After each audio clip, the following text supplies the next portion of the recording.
CMRL Exalogic സാമ്പത്തിക ഇടപാട് കേസിൽ പ്രതിപക്ഷ നേതാവ് പിണറായി വിജയന്റെ മകൾ വീണ ടി ED ഓഫീസിൽ ഹാജരായി.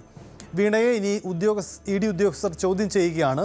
രാവിലെ 10:30 MLAയും ഭർത്താവുമായ PA മുഹമ്മദ് റിയാസിനൊപ്പം ഇവർ കൊച്ചിയിലെ ED ഓഫീസിൽ ഹാജരായത്.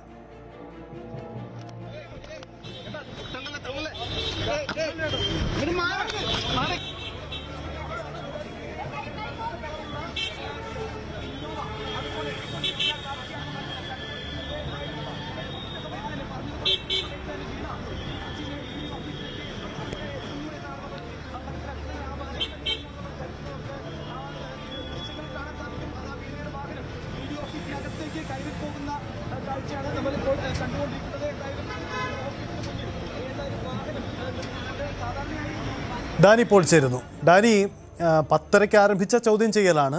4 മണിക്കൂർ പിന്നിടാൻ പോകുന്നു. ഈ നീളുന്ന സമയം വിശദമായ കാര്യങ്ങൾ EDക്ക് മുന്നിൽ വീണ വിശദീകരിക്കേണ്ടി വരും. ചോദ്യാവലി പ്രത്യേകം തയ്യാറാക്കി തന്നെയാണോ EDയുടെ നീക്കം?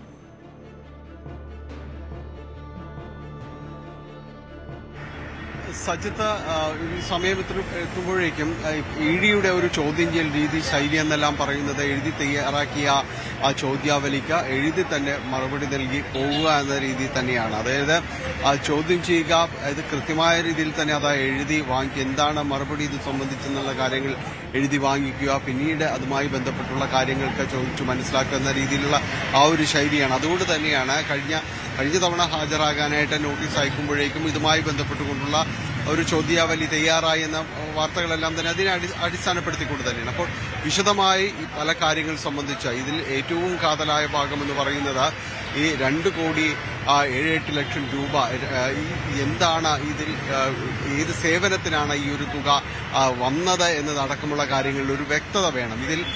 നാളിതുവരെയായിട്ടും ഇത് കൃത്യമായ രീതിയിലുള്ള ഒരു വിശദീകരണം നൽകാനായിട്ട് ഇത് എന്തുകൊണ്ട് എന്നത് കഴിഞ്ഞിട്ടില്ല. അതൊരു ഭാഗത്ത്.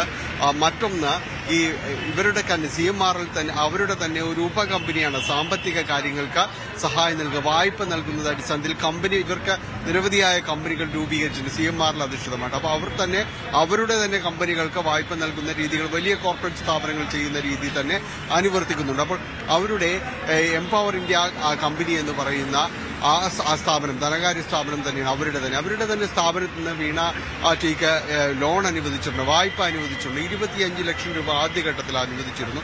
പക്ഷേ വായ്പയുടെ ഒരു തിരിച്ചടവ് സംബന്ധിയായ കാര്യങ്ങളിലൊന്നും തന്നെ ഒരു വ്യക്തതയില്ല.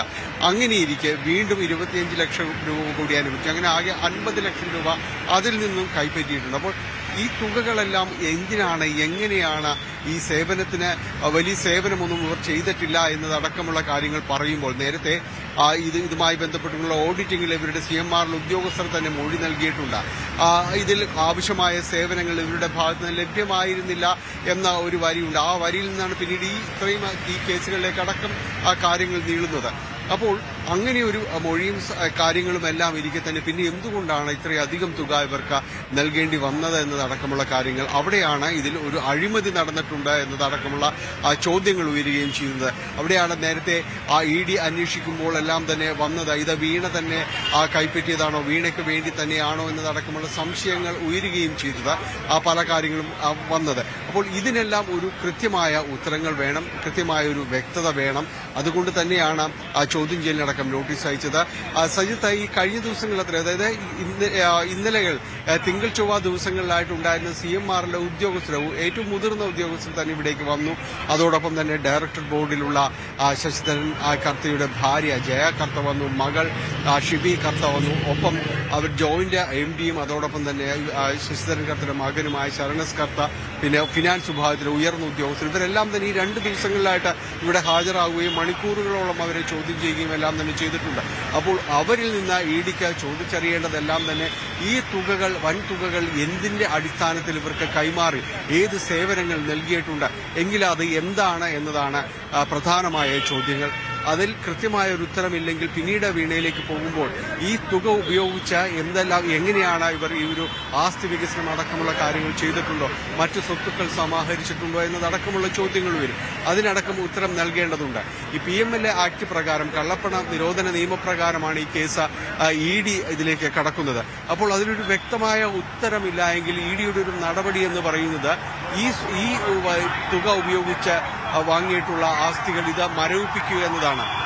അപ്പോൾ അതിലേക്കടക്കമുള്ള നടപടികളിലേക്ക് EDയുടെ ഒരു സ്വാഭാവിക നടപടിയാണ്. പിന്നീട് ഇതുമായി ബന്ധപ്പെട്ടുകൊണ്ട് വിശദീകരണം നൽകുകയും ആ തെളിവടക്കം സമർപ്പിച്ച കോടതിയിൽ നിന്ന് അതിൽ നിന്ന് വിടുതൽ വാങ്ങിക്കുകയും ചെയ്യുകയാണ് അതിൻ്റെ ഒരു രീതി എന്ന് പറയുന്നത്. അപ്പോൾ അത് ഉത്തരങ്ങൾ കൃത്യമല്ല എങ്കിൽ ഈ തുകയ്ക്ക് ഒരു വിശദീകരണം അടക്കമുള്ള കാര്യങ്ങൾ വരണം. അതിലേക്കടക്കം സ്വത്തുക്കൾ വാങ്ങിയിട്ടുണ്ടെങ്കിൽ അതടക്കം മരവിപ്പിക്കുന്ന നടപടികൾ ഒഴിവാക്കാനായിട്ട് ഏത് രീതിയിലേക്ക് മറുപടി നൽകേണ്ടി വരും എന്നതടക്കമുള്ള കാര്യങ്ങളുണ്ട്. അപ്പോൾ ഏതായാലും ഇതുമായി ബന്ധപ്പെട്ടുകൊണ്ടുള്ള ഒരു ചോദ്യം ചെയ്യലടക്കമുള്ള കാര്യങ്ങൾ നടന്നു വരികയാണ്. ഇതിൽ വൈകുന്നേരത്തോടുകൂടി സാധാരണഗതിയിൽ ചോദ്യം ചെയ്യൽ വൈകിട്ട് വരെ നീണ്ടു നിൽക്കാറുണ്ട്. അപ്പോൾ ആ രീതി തന്നെയാണ് നമ്മൾ ഇവിടെയും പ്രതീക്ഷിക്കുന്നത്. ഈ കേസുമായി ബന്ധപ്പെട്ടുകൊണ്ട് നടക്കുന്ന ഏറ്റവും നിർണായകമായ ഒരു ചോദ്യം ചെയ്യലെന്ന് തന്നെ നമുക്കിതിനെ വിശേഷിപ്പിക്കാം. കാരണം ഇതേ കേസ് ഉത്ഭവിച്ച നാൾ മുതൽ ഉണ്ടായിരുന്നൊരു ചോദ്യം എന്നാണ് വീണയെ അടക്കം ചോദ്യം ചെയ്യുന്ന നടപടികളിലേക്ക് കടക്കുക എന്നതായിരുന്നു. അതേതായാലും ഇപ്പോൾ ഈ കാര്യങ്ങൾ അത്രയും നടക്കുകയാണ്. ED വളരെ ഗൌരവതരമായിട്ട് തന്നെയാണ് ഈ കേസിനെ സമീപിക്കുന്നത്.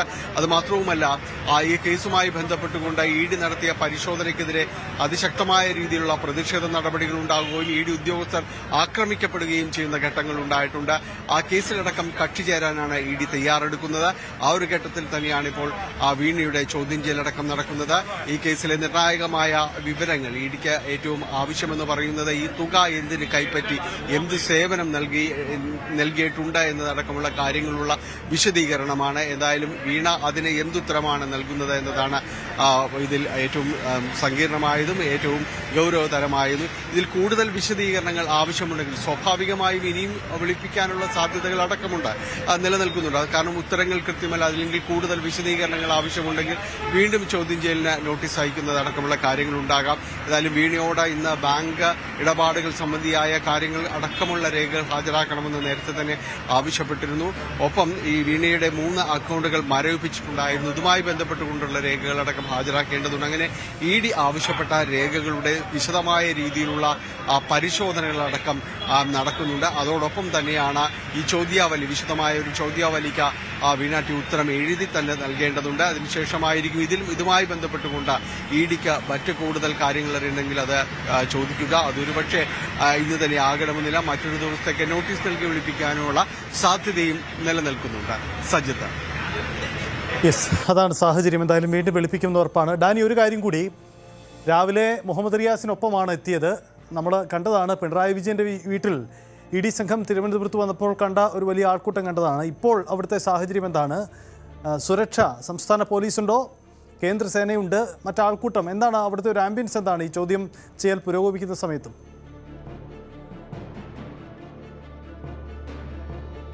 സജിത്ത്, ഇവിടെ ഇപ്പോൾ ഈ മാധ്യമപ്രവർത്തകർ മാത്രമാണ് ഉള്ളത്. മറ്റു രീതിയിൽ വരുമ്പോഴോ മറ്റേതെങ്കിലും ഒരു ഘട്ടത്തിലോ ഒരു പാർട്ടി പ്രവർത്തകരെയോ അല്ലെങ്കിൽ അതുമായി ബന്ധപ്പെട്ടുകൊണ്ടുള്ള യാതൊരു രീതിയിലുള്ള സാന്നിധ്യമില്ല. അന്ന് ചോദ്യം ചെയ്യുമ്പോൾ തിരുവനന്തപുരത്തുണ്ടായ സാഹചര്യങ്ങളൊന്നുമേ തന്നെ ഇവിടെയില്ല. കാരണം ഇതിൽ നിന്ന് CPM ഒരു കൃത്യമായ രീതിയിലുള്ളൊരു അകലം പാലിക്കുന്നുണ്ട്. ഒരു സംശയവും അക്കാര്യത്തിലില്ല.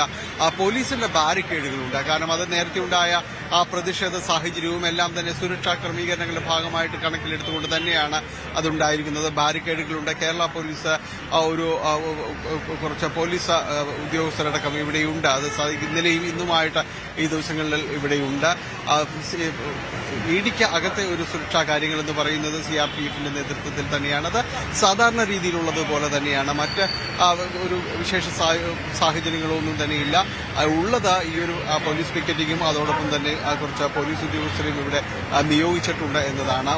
വേറൊരു രീതിയിലുള്ള പ്രതിഷേധമോ മറ്റ് സാഹചര്യങ്ങളോ ഒന്നും തന്നെ ഇല്ല എന്നതാണ്. സജിത്ത്, ഓക്കെ ഡാനി, ഒരു കാര്യം കൂടി ഡാനി, ഈ സാധാരണ രീതിയിൽ വീണ ഒരു സേവനം നൽകിയ അതിൻ്റെ പ്രതിഫലം പറ്റി, കള്ളപ്പണ ഇടപാട് EDയുടെ അന്വേഷണ പരിധിയിലേക്ക് വരുമ്പോൾ കള്ളപ്പണം ഉണ്ടെങ്കിൽ ആ കള്ളപ്പണം നൽകിയ വ്യക്തി CMRലാണ്, പ്രധാന തെറ്റുകാരൻ CMRലായാണ് മാറുന്നത്. SFIയുടെ കണ്ടെത്തലിൽ വലിയ പ്രധാനപ്പെട്ട ആരോപണമുണ്ട്.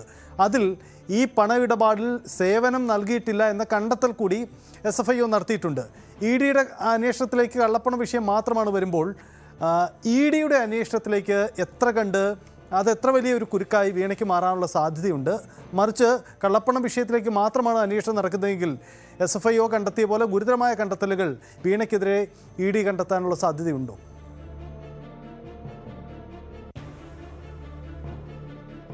സജിത്ത്, ഇതിലെ ഈ കള്ളപ്പണ ഇടപാട് എന്ന് പറഞ്ഞ് PML ആക്ട് പ്രകാരമാണ് ഇതൊക്കെ നടപടികൾ മുന്നോട്ട് കൊണ്ടുപോകുക എന്നതെല്ലാം തന്നെ പറയുമ്പോൾ പോലും EDയുടെ അന്വേഷണം എന്ന് പറയുന്നത് ഈ സാമ്പത്തിക കാര്യങ്ങൾ സംബന്ധിയായ കാര്യങ്ങൾ മുഴുവനായുള്ള ഒരു സമ്പൂർണ്ണമായുള്ള ഒരു അന്വേഷണം നടക്കുക. കാരണം എൻഫോഴ്സ്മെന്റ് ഡയറക്ടറേറ്റിന്റെ ഒരു രീതി അതാണ്. ഇതിൽ വലിയ രീതിയിലുള്ളൊരു പരിശോധനകൾ കമ്പനിയുടെ സാമ്പത്തിക കാര്യങ്ങളുമായി ബന്ധപ്പെട്ടുകൊണ്ട് കാര്യങ്ങളെല്ലാം തന്നെ നടക്കുകയും ചെയ്യും.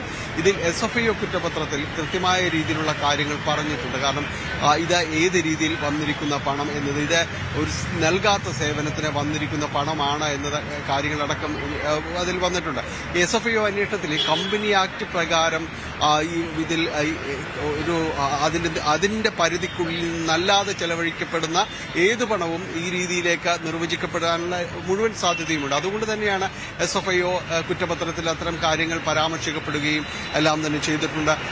അവിടെ നിന്നാണ് ഈ കള്ളപ്പണം വന്നിട്ടുണ്ട് എന്ന രീതിയിലേക്ക് ആ ഒരു നിഗമനത്തിലേക്കും അവിടെയാണ് EDക്ക് ഇതിലേക്കുള്ളൊരു വാതിൽ തുറന്നു കിട്ടുന്നതും ഈ SFIOയുടെ കുറ്റപത്രത്തിൽ നിന്നുകൊണ്ട്, ആ ഒരു പരാമർശത്തിൽ നിന്നുകൊണ്ടാണ്. അപ്പോൾ ചെയ്യാത്ത സേവനത്തിന് എന്തുകൊണ്ട് പണം നൽകിയെങ്കിൽ ആ പണം എവിടെയാണ് ഈ കമ്പനി വകകൊള്ളിച്ചിരിക്കുന്നത് എന്നതടക്കമുള്ള ചോദ്യങ്ങൾ അതീവ ഗൗരവതരം തന്നെയാണ്. കാരണം അതിലേക്കെല്ലാം തന്നെ അന്വേഷണം നീങ്ങുന്നു. EDയുടെ ഒരു വിശാലമായ ലോകമാണ്. ഈ സാമ്പത്തിക കാര്യങ്ങളെല്ലാം സംബന്ധിയായ കാര്യങ്ങളിലേക്ക് അന്വേഷണം പോകുമ്പോൾ കുറെ കൂടി ആഴത്തിൽ അത്തരം കാര്യങ്ങൾ പരിശോധിക്കപ്പെടും എന്ന കാര്യത്തിൽ യാതൊരു സംശയവുമില്ല.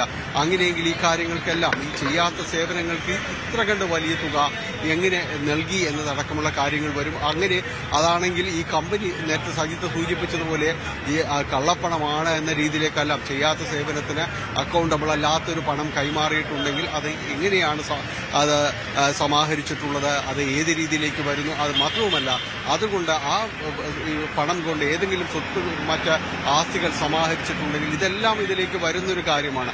അങ്ങനെയെങ്കിൽ അതുകൊണ്ടാണ് നേരത്തെ സൂചിപ്പിച്ചത് ഇതെല്ലാം മരവിപ്പിക്കപ്പെടുന്ന രീതിയിലേക്ക് പോകും. പിന്നീട് ഇത് കൃത്യമായ തെളിവുകളുടെ അടിസ്ഥാനത്തിൽ മാത്രമേ ഇത് വിട്ടുകൊടുക്കുകയും ചെയ്യുകയുള്ളൂ. അപ്പോൾ നടപടികൾ സങ്കീർണമാണ്. കാരണം എനിക്ക് മുന്നിലുള്ളത് ഇത്തരം കാര്യങ്ങൾക്ക് കൃത്യമായ ഒരു ഉത്തരവും എല്ലാം തന്നെ നൽകണം. കാരണം ഒരു ഉത്തരം മാത്രമല്ല, ഇതിന് ഈ ചെയ്ത സേവനങ്ങൾക്കുള്ള തെളിവുകൾ ഹാജരാക്കുകയും വേണം. അത് തങ്ങൾക്ക് അർഹതപ്പെട്ടൊരു പണമാണ് ഇവിടെ നിന്ന് കൈപ്പറ്റിയതെന്ന് എന്ന് തെളിയിക്കുവാനുള്ള മുഴുവൻ ബാധ്യതയും വീണയിലേക്ക് തന്നെ, എക്സാലോജി കമ്പനിക്ക് തന്നെ വരുന്നു എന്നതാണ്. അവരതൊക്കെ തെളിയുകയാണ്, അവർക്കത് കൃത്യമായി ബോധിപ്പിക്കാൻ കഴിഞ്ഞിട്ടുണ്ടെങ്കിൽ പിന്നീട് അവരുടെ വഴികൾ സുഗമമാകും. അങ്ങനെയല്ല എങ്കിൽ വലിയ രീതിയിലേക്കുള്ള സങ്കീർണതകളിലേക്ക് ഈ കേസ് പോകും. വീണയ്ക്ക് അത് അഭിമുഖീകരിക്കേണ്ടി വരുമെന്ന കാര്യത്തിൽ സംശയമൊന്നുമില്ല. ഇതിൽ കൃത്യമായ ഒരു ഉത്തരമില്ലെങ്കിൽ ഈ തുക എന്ത് ചെയ്തു എന്നതടക്കമുള്ള കാര്യങ്ങളിൽ കൂടി വിശദീകരണം നൽകേണ്ടി വരും. അതെന്തൊക്കെയാണ് എന്നത് അടയാളപ്പെടുത്തേണ്ടി വരും. അതിലേക്ക് കൂടി EDയുടെ അന്വേഷണം എത്തി നിൽക്കും. സജിത്ത്, അതാണ് EDയുടെ ചോദ്യം ചെയ്യൽ 4 മണിക്കൂർ പിന്നിടുകയാണ്. വീണ ടിയെ വളരെ പ്രധാനപ്പെട്ട കാര്യമാണ്. ഒപ്പം ഏറെ രാഷ്ട്രീയ പ്രാധാന്യം കൂടിയുള്ളതാണ് ഈ ചോദ്യം ചെയ്യൽ എന്നതാണ് പ്രധാനപ്പെട്ട കാര്യം. കാരണം മുൻ മുഖ്യമന്ത്രിയുടെ പിണറായി വിജയൻ്റെ മകളെയാണ് ചോദ്യം ചെയ്യുന്നത്. അന്ന് ഈ പണമിടപാടുകൾ, ഏതെങ്കിലും ഒരു സാമ്പത്തിക ഇടപാട് എന്നതിനപ്പുറമുള്ള രാഷ്ട്രീയ പ്രാധാന്യം ഇതിനുണ്ട്. ഇതിനകം തന്നെ സമൂഹ മാധ്യമങ്ങളിലൊക്കെ വലിയ ചർച്ചയാണ് വീണ ടി ഹാജരാവുന്ന ദൃശ്യങ്ങളടക്കം പങ്കുവെച്ചുകൊണ്ട്. കാരണം വീണ ഒടുവിൽ നിയമത്തിന് മുന്നിലെത്തി എന്ന തരത്തിലേക്കൊക്കെയാണ് ചർച്ചകൾ വരുന്നത്. എന്തായാലും കള്ളപ്പണ ഇടപാടുകൾ നടന്നിട്ടുണ്ടോ എന്നടക്കമുള്ള കാര്യങ്ങളാണ് EDയുടെ അന്വേഷണം. അതേസമയം SFIയുടെ കുറ്റപത്രത്തിൽ മറ്റു പ്രധാനപ്പെട്ട കണ്ടെത്തലുകൾ ഉണ്ട് താനും. അതിൻ്റെ അടിസ്ഥാനത്തിൽ കൂടിയാണിപ്പോൾ അന്വേഷണം നടക്കുന്നത്.